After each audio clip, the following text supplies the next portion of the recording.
اللي حابة تحس روحها كي شغل راهي في عرس صطايفي، الله الله أروحي ديريلي هذه الوصفة. جبتلك اليوم دوارة صطايفية الله يبارك، عسل معسل من يدين الوالدة. طبعا هنا كانت عندي شوية رية غليتها في ماء وقطرة خل، وكي تغلي نحيولها هذاك الرغا. لهنا كنت درت الدوارة تاعي مع حبة بصلة وحبة طماطم متوسطة ربيتهم، مع شوية كزبر فلفل أحمر حار وشوية تاع فلفل أسود، ملعقة ونص طماطم مصبرة، شوية هريسة وملعقتين زيت وبيان سور الملح. حركوهم مع بعض. كي تغلي الرية نمصمصها بماء يكون سخون ونلوحها على الدوارة تاعي، واللي تحب تزيد فيها شوية مصارن تزيد.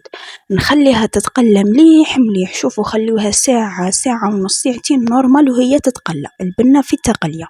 كي تتقلى مليح نمرقها وزدت لها لهنا ربيطة دبشة وراس فلفل حار.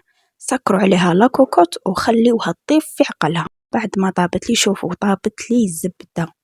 كي طابت زدت لها الحمص كنت مطيباته من قبل في شوية ماء وملح وفلفل أحمر حار وشوية هريسة، ونقصوا لها وخليوها تختار.